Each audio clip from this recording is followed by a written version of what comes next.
Good evening and welcome to this post-election debate. My name is Vuyo Mvogo. We're coming to you live from our studios in Johannesburg. The 2011 local government elections have come and gone. Dubbed anything from a watershed election, the toilet poll, and the last status quo South African election, the 2011 local elections proved to be one of the most highly contested since 1994. Now, the question we're putting to four political parties tonight is, have you achieved your election goals? Well, our viewers and listeners can, of course, follow this debate on SAFM and on SABCnews.com. The Democratic Alliance is represented by its leader, Ms. Helen Zille. Good evening, Vuyo. The ANC by its Secretary General, Mr. Gwede Mandashe. Good evening, Vuyo. COPE is fielding its National Treasurer, Hilda Ndude. And the IFP is fielding its National Deputy Spokesperson, Tula Sizwe Butelezi. Good evening and welcome to you all. Good evening. Good evening. Now, before we start the debate, let's recap on the election results.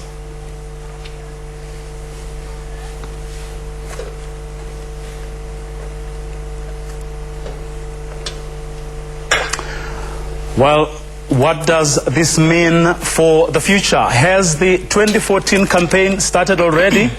Well, let's give an opportunity to each and every one of you to make some opening remarks. Certainly the 2014 election has started, and we're delighted with the springboard we got in the 2011 campaign. Close to 1 in every 4 voters on a very big turnout in South Africa voted for the Democratic Alliance, and that far exceeded our expectations. In fact, since the last local government election, we have grown by almost 90% in real terms, which was a fabulous outcome. We're the only established party to have grown, but far more important than that, we grew amongst all communities, poor and rich, and not so poor and not so rich, black, coloured, Indian, white, everybody. Which shows you don't have to choose. You can be a party for all the people, because South Africans want a party that unites, not a party that divides. And that is what we're so thrilled about, and it shows what a strong base we have building up to 2014. Well, so you're happy? Very happy. That you more than exceeded the expectation? Yes, yes. Well, ANC? The ANC is humbled by the continued support we get from the electorate. The confidence that is put on us, 62% of the national vote and 71% of municipalities, is quite a massive mandate. It's not a mandate that we should play around with, because it is a mandate that put more pressure on us to continue delivering and even accelerate where we've been slow, and we're committing ourselves that we will not disappoint our people. We'll continue stepping up our delivery as we did over the last 17 years. And our people will access services in the most poor areas in the main.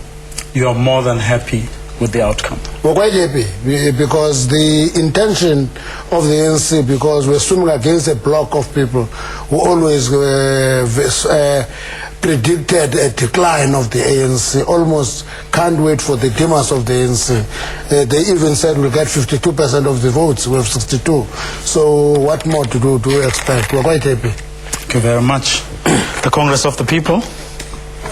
I must say, Vuyo, that the Congress of the People is quite satisfied with its performance in these elections, given the challenges that the Congress of the People has faced in the past, and that many people have actually written the Congress of the People off. I remember yourself, Vuyo,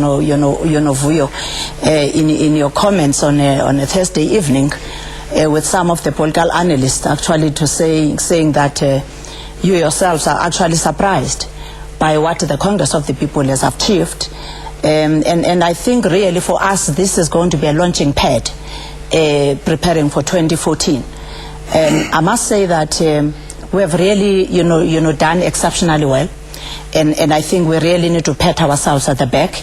Because it is a known secret that the Congress of the People has spent most of its time in courts in the past year, and that therefore people have said that the Congress of the People, really, we are not going to see it in these elections. And I think, for many people and many South Africans, and now we thank those, actually still continue to show confidence. And I must say that the Congress of the People is still going to be here.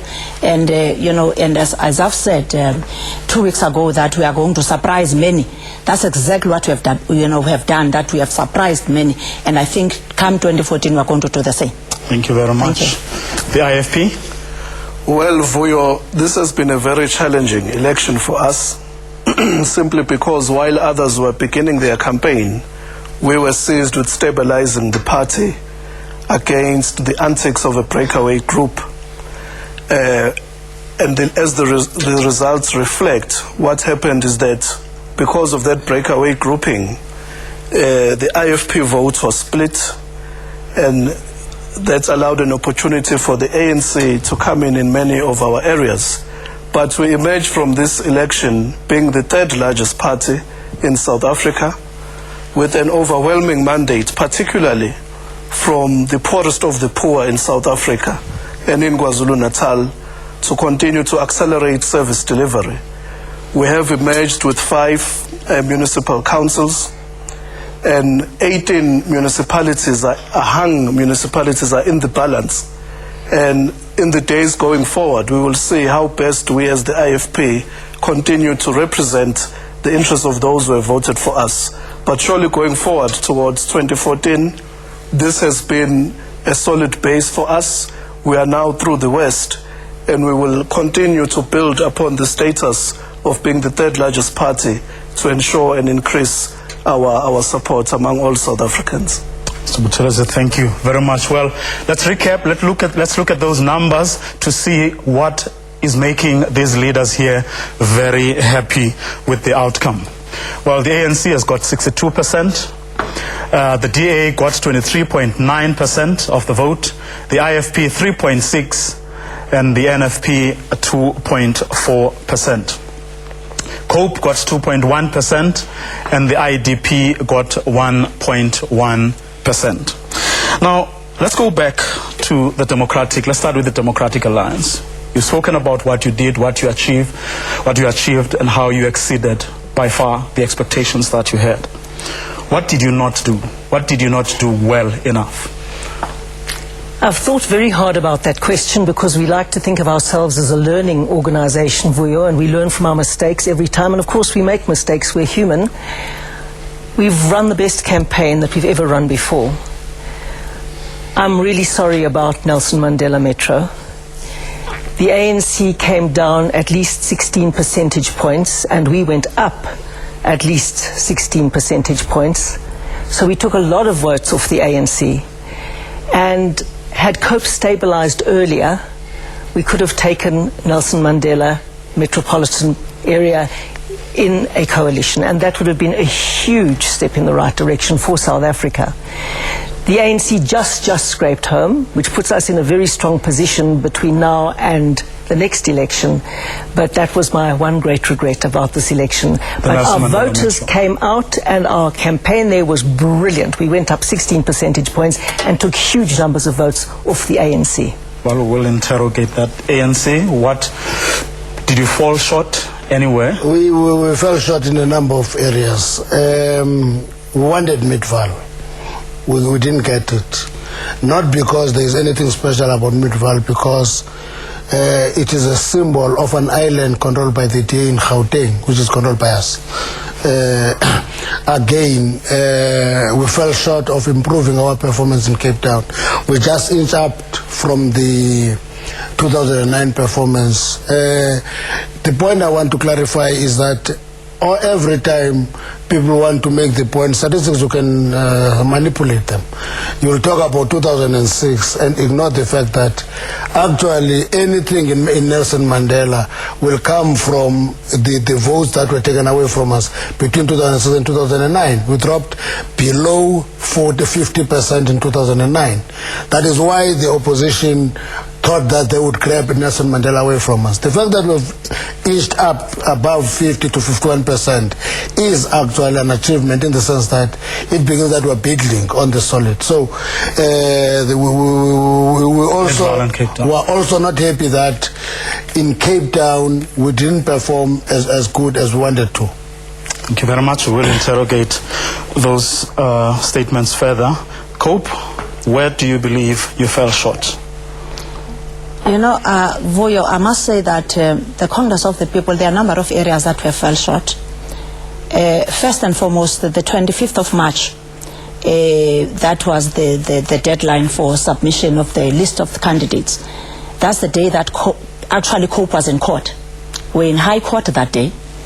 And as a result of that, there are a number of areas where we could not field, candidates, because those that took us to court thought that they were going to win the case, and that they hanged on to the forms instead of submitting the forms. So as a result of that, you'll find that there are a number of areas throughout South Africa that the Congress of the People was unable to field, candidates. So as a result of that, our voters could not vote because we didn't have candidates in those areas. But I must say, I think, from here, moving forward, we are going to the drawing board and look at where we have, failed our people, and pick up, from there and moving forward. Thank you very much. IFP? Well, as you know, Vuyo, money is the milk of politics. And without a war chest for the elections, any party cannot do well. So the IFP was disadvantaged because of that. We do not have the type of funds which the ANC and DA had. And secondly, particularly in KZN, we were up against an ANC government that was abusing government resources to campaign for the ANC. Hence, between May 1 and May 17, you had in excess of 80 government events, billed as government events, but in essence, they were campaign activities where the KZN departments were being used to campaign in IFP strongholds like Nongoma, Ulundi, under the guise of bringing services to the people, whereas they were campaigning. Well, we will interrogate all these issues further when we come back from this very short break. Our listeners at home, of course, are most welcome to take part in this debate by sending us your emails or your SMSs. SMS the word elect followed by your message to 33726. SMSs cost 150 each. Our email address is elections@sabc.co.za. We do welcome Facebook comments as well on the SABC's Facebook page. Stay with us.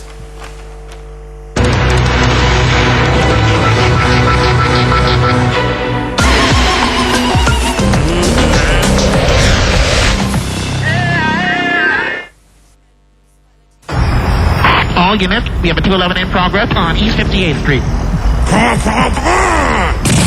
Everybody down! Confirmed, we have a robbery in progress. ETA 2 minutes on chopper 1.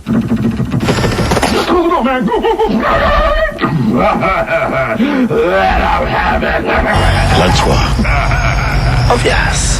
Hey, chopper! What's your name on it? We don't simply print quality product. We go across the world to collect the finest ingredients for our lager. We can wear this badge on the outside because of the exceptional beer you'll find on the inside. And Amstel drinkers know the difference. Bahana calls is a power.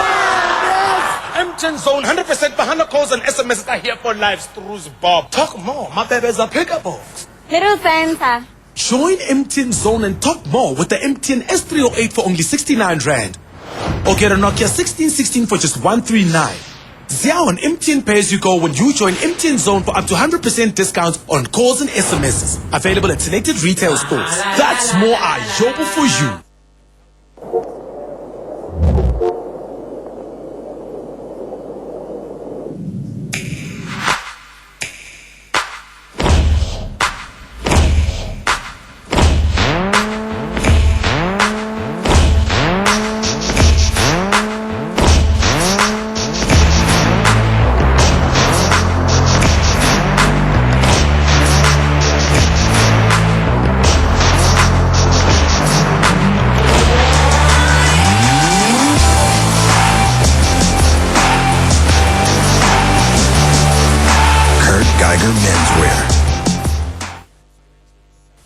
When I first had you, my mother was always there with wise advice. All her wisdom and experience she passed on to me, allowing me to take care of my baby in the best way possible, just like her mother had done for her.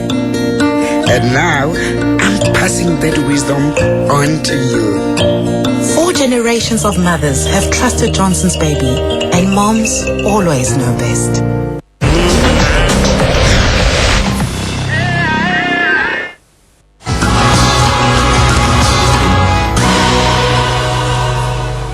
Welcome back, and if you've just tuned in, you're watching a special post-election debate, and we're coming to you live from our SABC studios in Johannesburg. You can follow this debate on SAFM and on SABCnews.com as well. Before we continue with the debate, let's look at the provincial results of this election.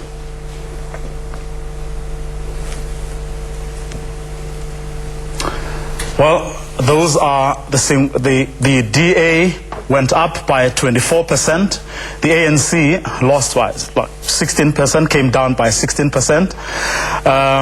The ANC there in the Eastern Cape was down by 9%. The DA went up by 8%. COPE up by 4%. If you look at KwaZulu-Natal, the ANC 1%, the IFP down by 13%, the DA up 4%, and the NFP up by 10%. Now, we will, as the viewers continue to look at those graphics there in other provinces as well, let's come back to you, let's start with the IFP. What do you say to someone who says, but no amount of money would have sorted out the problems of the IFP in this election? And perhaps no blaming the ANC will actually give you any sympathy from people who would say, but you were in charge in no less than 32 municipalities. And if you had a good delivered track record, you would have used those municipalities and people would have seen what you're capable of. The fact that they took those municipalities away from you and gave them to other people is proof that you actually cannot do what was expected of you. Well, if you look at the statistics, you will see that the IFP is leading in many municipalities, although they did not make the 51% threshold. But the question which we should be asking is, what is the role of the IFP in consolidating democracy and in ensuring that services reach our people faster in terms of houses, water, and electricity? So in answering we'll get to that role, but would you concede that you had a lot going for you which you could have used? In other words, if you were indeed able to deliver, then people ought to have seen that over the past 5 years. The fact that they have now taken their vote away suggests that they were not happy with your performance. Well, our performance was good in many areas. We had our challenges, and we were upfront with those, especially in areas like Indaga, where we are the ones who began to change and redeploy our people.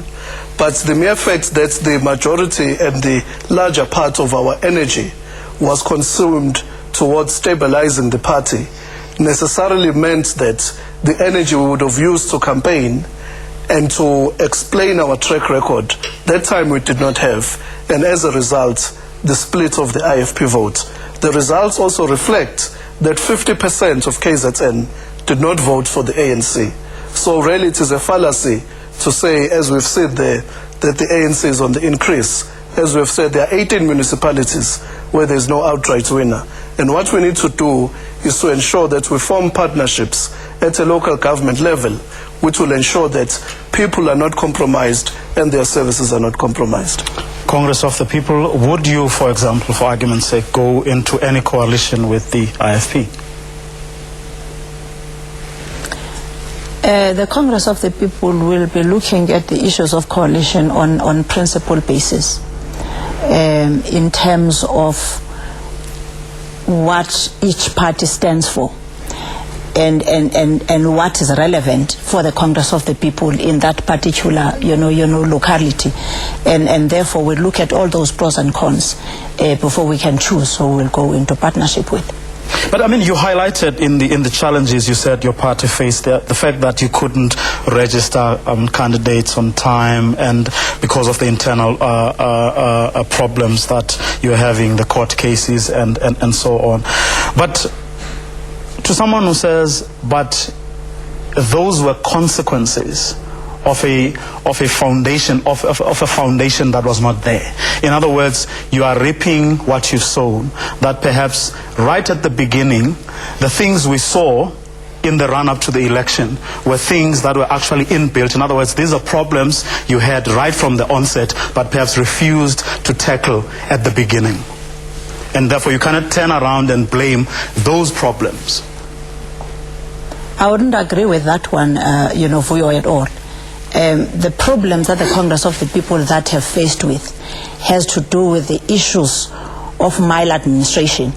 If the Congress of the People have standing to say that we are against corruption, we had to practice that within, the Congress of the People itself. The issue, in the Congress of the People was the issue of the mismanagement of funds of the Congress of the People in Parliament, and those were public funds.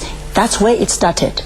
And therefore, as an organization, we had to say, even if it's done by a senior member of the Congress of the People, action has to be taken because the Congress of the People had to account for those funds in Parliament. But, couldn't you have resolved those problems a lot earlier, instead of waiting until the 11th hour? And unfortunately, I so wish that we could have done that. But unfortunately, it is not ourselves.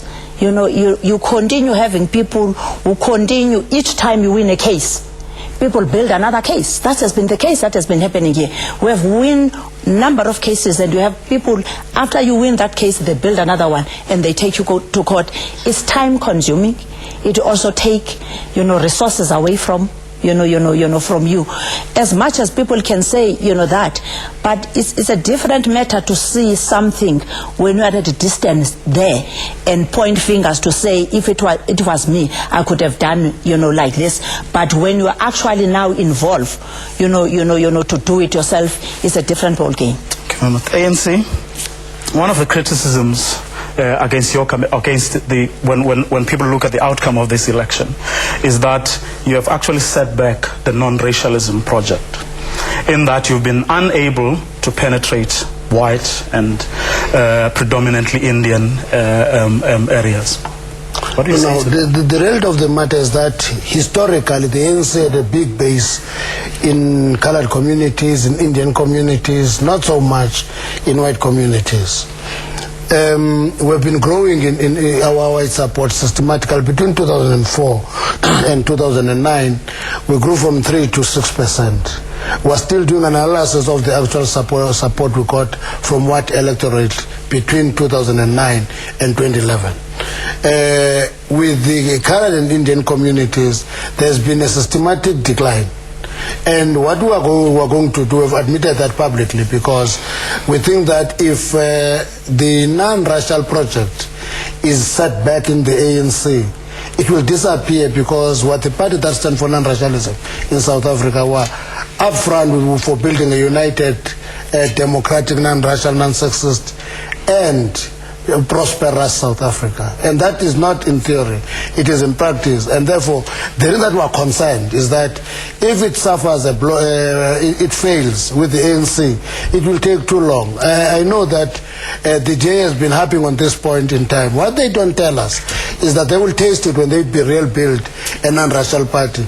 To rent voters, to have them supporting you, is not building a non-racial society.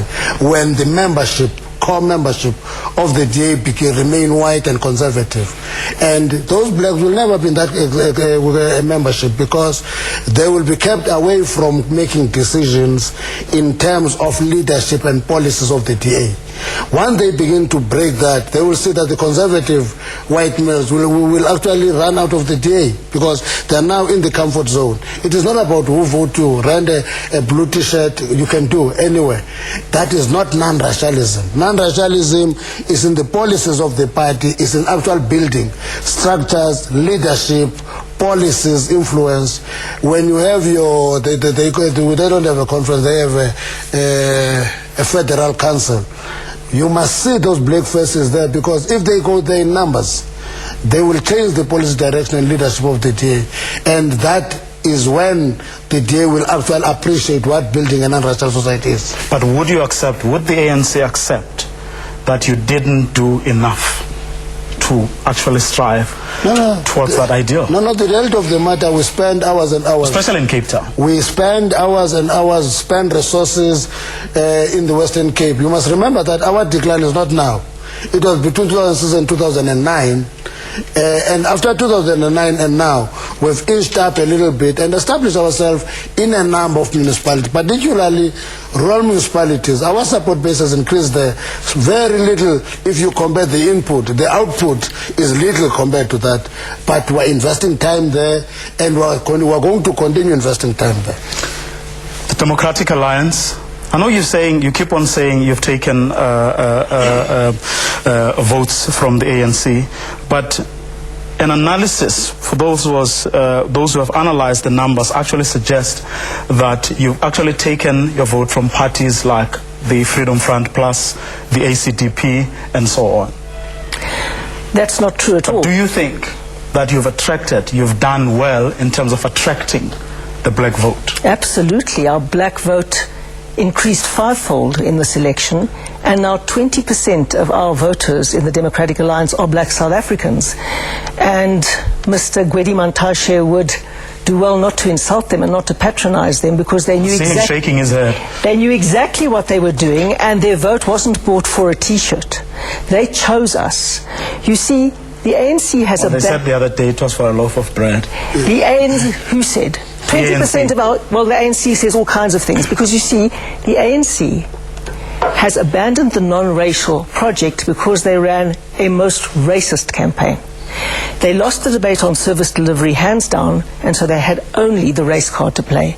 Jimmy Manyi, Julius Malema, then Neba Faku said they wanted to drive black South Africans into the sea who'd voted for the Democratic Alliance. What kind of deep racism is that? And then the so-called non-racial, non-sexist South Africa. How can Julius Malema refer to one of our new young leaders, who's our national spokesperson and the spokesperson for the entire campaign, refer to her as a T-girl? You see, that is the world in which the ANC operates. Every white woman has to be a madam, and every black woman has to be a T-girl. That is the ANC's world. In our world, we are equal. No. I think what Helen is missing. Of T-girls and madams. Yes, what she normally does, she leaves Malema and Jimmy Manyi in the same line when she knows, honestly, in there, that Jimmy Manyi is not holding any office at any level of the ANC. He's the government spokesperson. And he has never. Government is not the ANC. No, but why is he there? The ANC that is the difference. Now, the point I'm making there is that if we do that really, when we move close to government, they all cry foul. But when they want to do that is double standard. Now, what is important for Helen to understand is that non-racialism is not about odd cases in the ANC who say things that are not in line with the policy of the ANC. It's in the policy of the ANC, which is articulated every day by everybody else, which many people want to push a line, will not hear. Non-racialism, non-sexism is the policy of the ANC. That's why I always ask Helen never to lecture us on non-sexism. She's the Premier of the Western Cape. She has a full cabinet of males, because in her mind, women are incapable. And in the campaign, you don't see that white male cabinet. You see three faces of women. That is patronizing.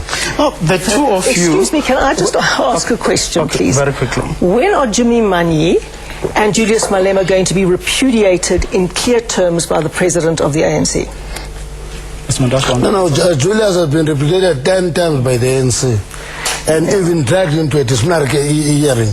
Actually, that is a fact. Jimmy Manyi cannot be repudiated by the ANC. She never speaks for the ANC.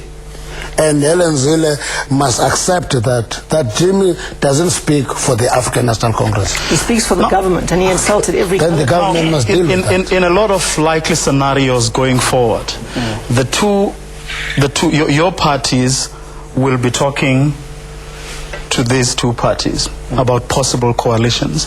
Now, listening to them, do they stand for the sort of values? I heard you talking about values, that it will be about principles, it will be about sharing of values. Do you think, who would you go with? Between the two, if you were to be given a choice? In fact, it will be them talking to us, not the other way around. Well, let's say they were going to talk to you, but Exactly. who would you embrace more between these two parties? We've got nothing to lose. They are the ones who are going to be talking to us. So you'll be talking to any one of them?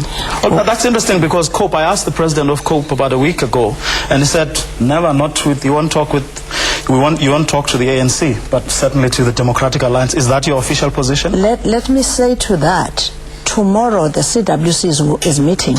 That is the working committee, and on Tuesday, the Congress National Working Committee will be, meeting so that we outline exactly and give guidance and direction to all our,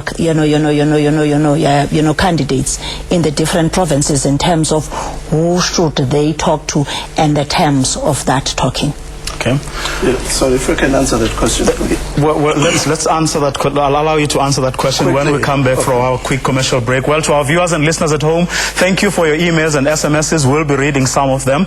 You can still continue to SMS the word elect, followed by your message to 33726. SMSs cost 150 each. Our email address is still elections@sabc.co.za. We'll be back right after this.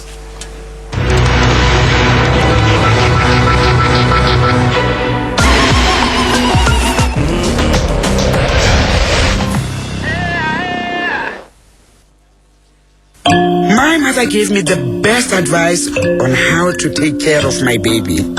Everything she learned, she passed on to me. And now, I'm passing that knowledge on to my daughter. Johnson's is specially developed with babies in mind. That's why our baby soap is gentle enough to keep your little one's skin smooth and soft while it's still so sensitive. 4 generations of mothers have trusted Johnson's baby, and moms always know best. Are you prepared for the worst?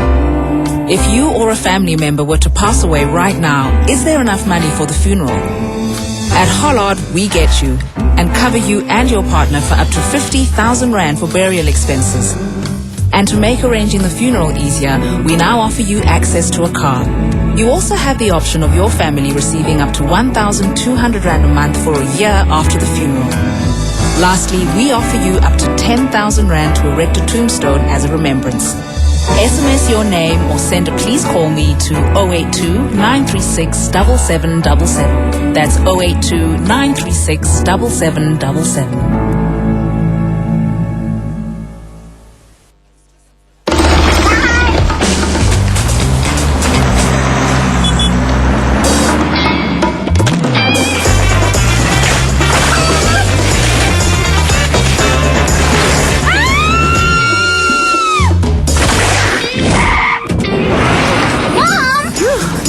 Rama helps my child grow. That's why I never miss a slice. Every slice spread with Rama is an opportunity for your child to grow. Don't miss a slice, Mom.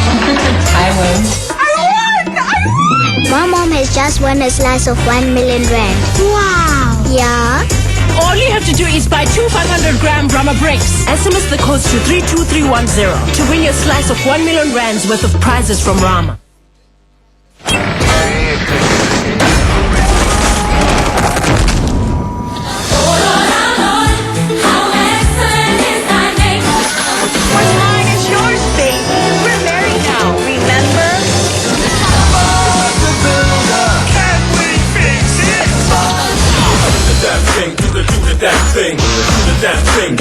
Celebrate 1 year of mind-blowing entertainment with Top TV. Visit toptv.co.za to win amazing prizes.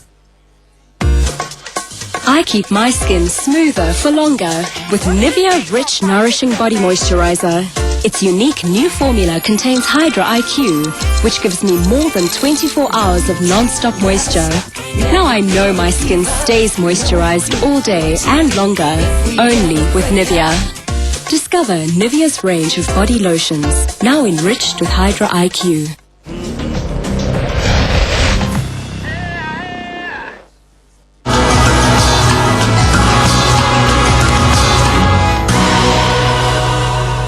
Welcome back. You're watching a special post-election debate, and we're coming to you live from our Johannesburg studios here at Auckland Park.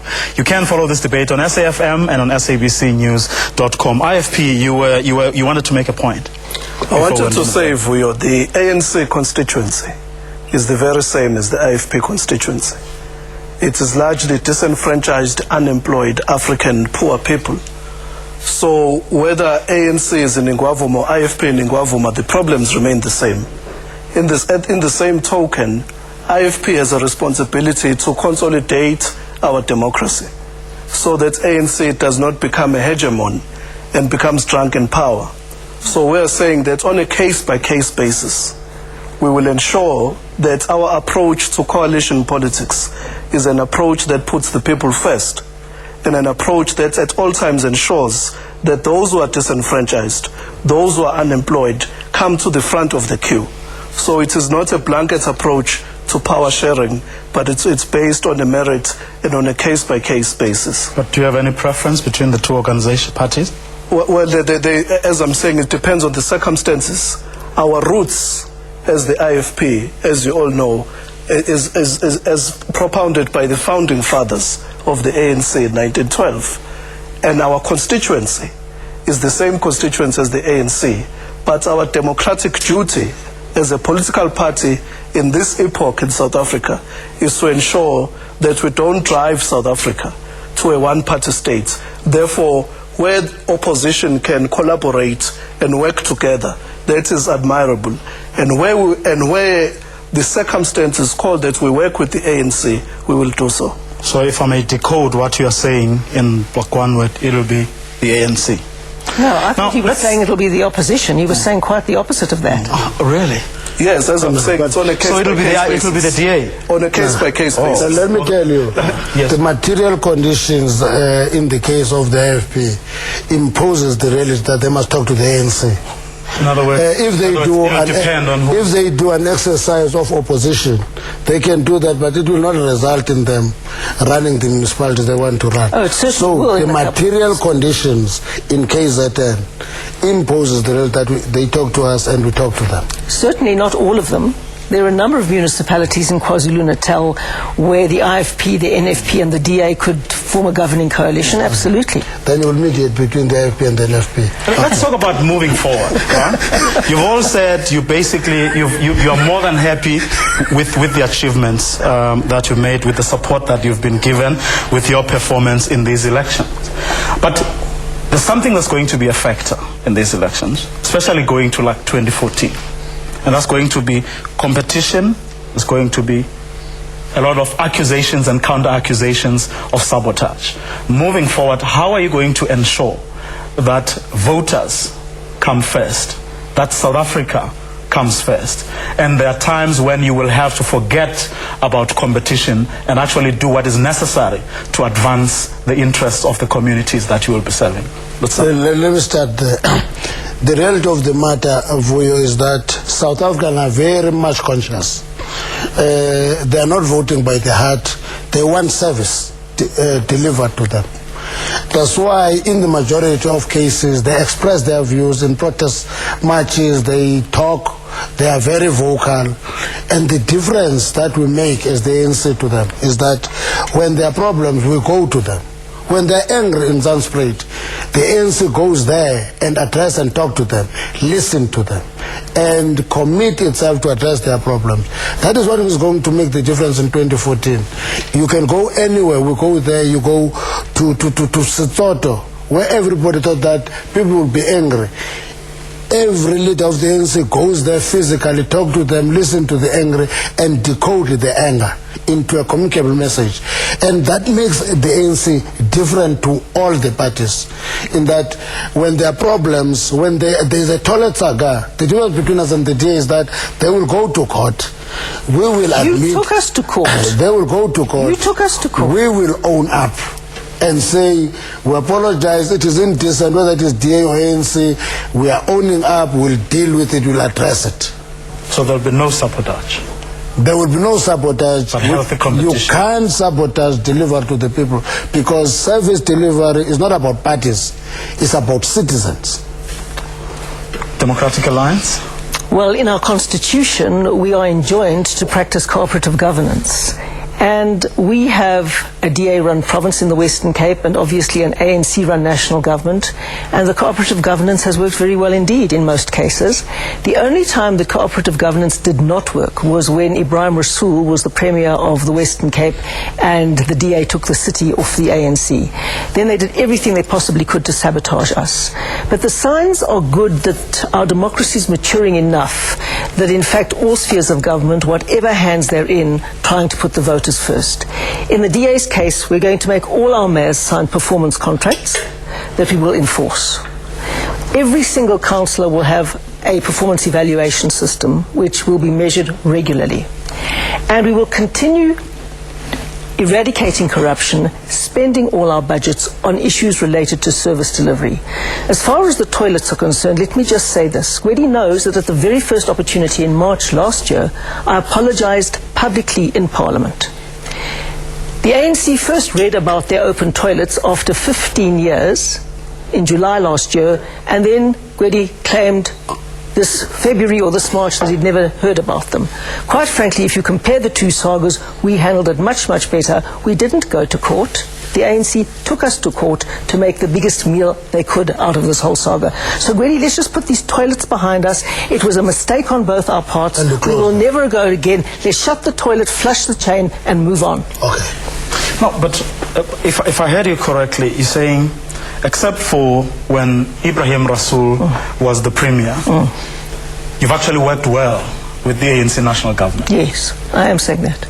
And you cooperated with them, they cooperated with you, and if that trend continues, you see no challenges ahead. Well, I hope they won't use the fact that we're succeeding so well in the DA to try and penalize us through governance.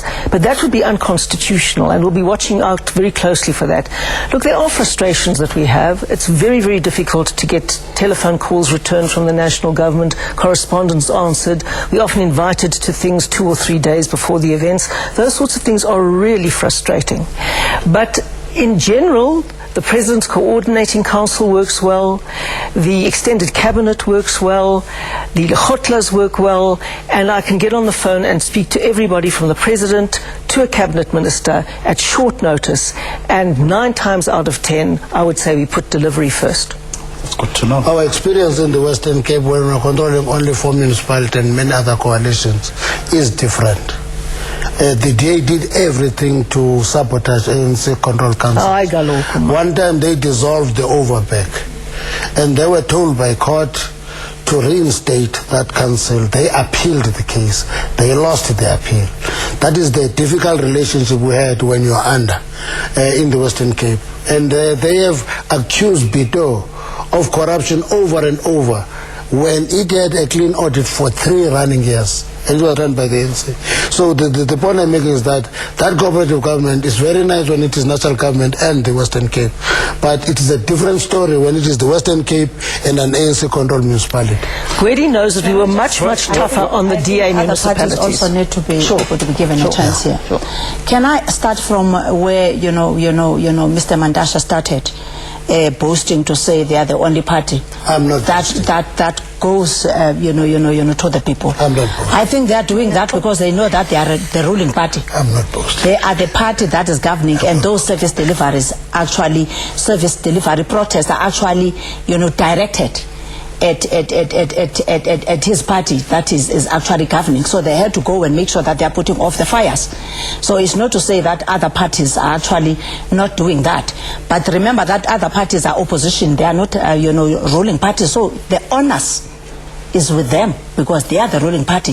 So most, it's not to say they are doing good because they are the ANC. They are doing it because they have to do it. Well, that's actually a very interesting point, because what then becomes the role of opposition parties? In other words, when you are not in power, as is the case. Give me a chance, Vuyo. Please give me a chance. Can I give that's that exactly I'm coming exactly there.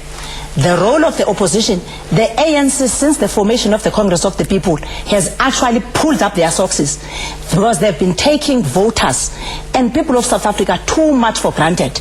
And as a result of that, now they've realized that, it can no longer be business as usual. They have to change the way they've been doing things. And I think they are changing for the better, because they've realized if they are not, people have got options where they are going to go. Let me come to, to the issue that you are actually, asking the political parties about. One of those, the code of conduct, all political parties actually, signed before elections, the code of conduct. COPE, for instance, all, the majority of our candidates, before they were councillors, have actually signed a contract with the communities. Actually, that document, you can go and view it tomorrow at IDASA. It has been, presented to IDASA last Monday by the Congress of the People already. And this week, they are going to be signing a code of conduct with the organization.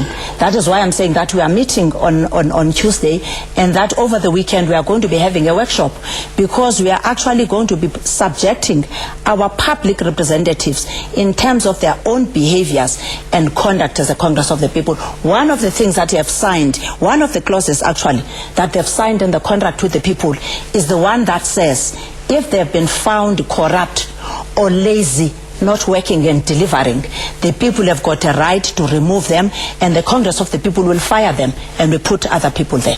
So you've pulled up your socks precisely exactly, because of COPE. Yes. There's one point I wanted to make, just to help my colleague from COPE. I've been staying in a DA-controlled ward since 1994. Lucky you. Yeah, we've changed that. But what is important about that, when you are in a ward controlled by a different councillor, is that as a political party, when there were fires in that ward, we attended to them. So it's not a question of just governing. We attend to fires in our wards where we are in opposition. So they must learn to appreciate that it is not directed at government. It is directed at all of us. We must resolve problems together. But your comment to what she says, on what? That you've actually pulled up your socks since COPE came to the scene. I'm not sure. We pulled out the socks because there's DA. We pull out socks because there's IFP. We pull out socks because there's COPE. That is the health of opposition. Is that opposition is keeping you pulling your socks. It's fine. That's why we can do anything. We will never be hostile to opposition. We work with them. We criticize them when we must, but we work with them. And we actually invite them to work with us everywhere we are. It's not just a COPE factor that makes us pull our socks. Mr. Vitelis? I'm glad you realize. Well, what the IFP has done is to ensure that every councillor signs a pledge where the councillor involved will ensure, whether he's a mayor or a councillor, that himself or herself or the wife or husband does not do any business with the municipality, as we saw happening in the ANC-run municipality in the Free State. So we have ensured that at all times, those whom we put to serve the people are not compromised by a conflict of interest.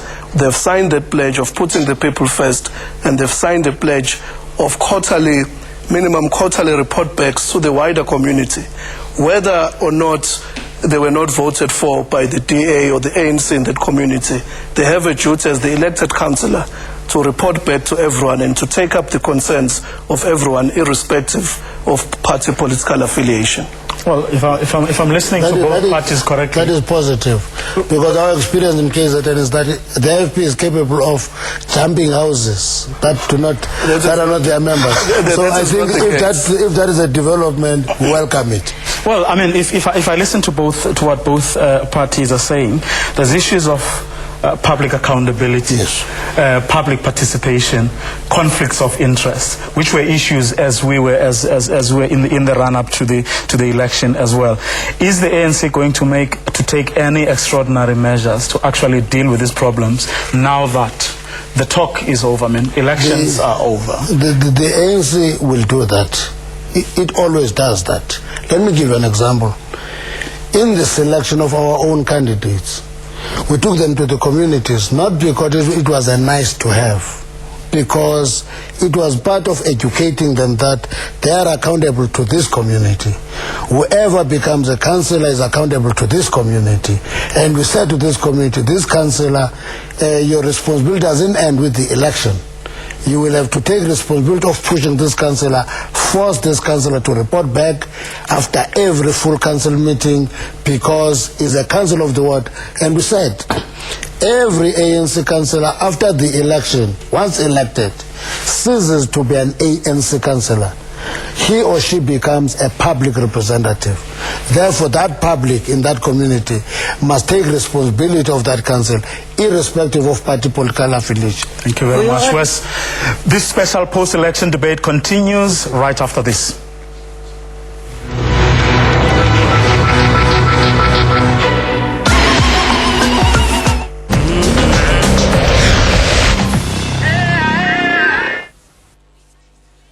The Perfect Sishebo Show is back. Brought to you by Raja, Robertson's, Norox and Knorr. Moms, are you ready to show us what you've got? 12 Sishebo cooks will compete for one amazing grand prize. R250,000 Rand in cash, ShopRite groceries for a year, and becoming the face of our Perfect Sishebo cookbook. Joining me, Bongani, is Lindile Notangala, our new co-host and judge. Tune in to SABC1 every Tuesday after Generations for the biggest Sishebo show yet. Visit our movie site for details. Imagine enjoying your favorite dessert every day. Strawberry cheesecake, peach trifle, and fresh milk tart. Introducing Nutriday's new range of low-fat biscuit yogurts in these 3 delicious creamy flavors. Taste it and you'll be convinced.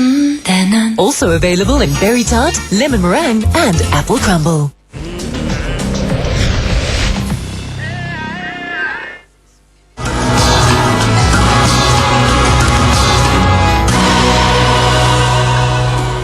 Welcome back. You're watching a special post-election debate, and we're coming to you live from our studios in Johannesburg. You can follow this debate on SAFM and on SABCnews.com. Let me read you just a few comments here from our viewers. First one to the ANC. The ANC must watch out for the opposition. They must now deliver, or they will lose people's trust like they did in Cape Town. Another question, how could the ANC say they're satisfied with the election results whereas the scale is going down? Next one says, my question is directed to Comrade Tula Sizwe. We are not out of the game. We are still the second black majority party, but our graph is going down. We must not blame anyone. It's time for us to sit and come up with straight programs for South Africa, and let us adopt a new political style. This is Sandile Mavundla from Alexandra. The outcomes served as a lesson to our ANC leaders. The DA should rejoice for a while, we'll take over again. White people don't care about us, but are using us as a ladder to get back. From Mambatane. Any responses? Very quick responses to those comments? I think the term watch out doesn't capture politics. We always appreciate the fact that the opposition is there and they have a responsibility to always criticize us, point at our weaknesses, exploit them. And that is what we understand. But the question of the scale going down, I said to one commentator during the week, I say, so when you do an analysis of going down and up, you take a period. You can take 1994 to now, and see which is the best performance in the ANC elections, which is the second, which is the third, which is the, and so forth. You'll find out that both the 2009 and these elections are second to 2009 and 2006. And to me, it's scaled down if it is, you just periodize it. But overall, the reason that we're happy is because we are a party that is still hovering around 2/3 majority, which only touched one term in the history of the elections. It's part of the very deep emotional scars of the tragedy of apartheid on our past that some black people think that only a black person can care for another black person. That's absolutely not so. We can really care for each other as South Africans. And the South Africans that believe that are coming together in the Democratic Alliance from all backgrounds. That's why we grew from every single community. And that is the space the DA now occupies, and that is why our growth potential is so huge. Let me say a word about the ANC socks, if I may, quickly. The best way to get the ANC to pull up their socks is what we've just done in this election. We took 133 previously safe wards away from the ANC. And if that doesn't get them to pull up their socks, I don't know what will. Well, the IFP is the greatest survivor in South African politics. We have been written off from 1994 we are still here, the third largest party. And as we go forward, we are going forward with a renewed sense of mission so that come 2014, our prospects will be up. Congress of the People? I think Congress of the People was participating in these local government elections for the first time, and I think South Africans out there can appreciate that. As a new party, we've been able to come forth in these local government elections, and that 2009 were the third. So we are the third largest party nationally, and that we came, fourth in these, local government elections. Yeah. Well, let me ask each party to mention two of the most important things that you think need to be done over the next 5 years in local government, very briefly. Well, local two issues, no sentences. Local government is about service delivery, water, electricity, sewerage, roads, and all of those things. We have to do that, and we have to bring people together to understand that the issues are the issue, not race. Two issues for the ANC? First one is that service delivery. I think we all agree on that. You improve that in terms of quantity and quality. The second thing is that parties must use statistics properly. When you say a number of wards, talk to the effect of demarcation minus the words that have been taken from you. Thank you very much. Congress of the People? I think service delivery, everybody is talking about service delivery. It's a general, term. I think one need to be specific. Government hospitals, at the moment really are an issue. The schools in the township are falling apart, and I think it's one of those things that our people need the most. IFP? From a local government point of view, as the IFP, the first issue is water, safe, drinkable water. 2 is quality housing. Well, unfortunately, that concludes tonight's debate. And to our debaters, thank you very much for taking part. And to our viewers and listeners, thank you for watching and listening. From all of us here, good night.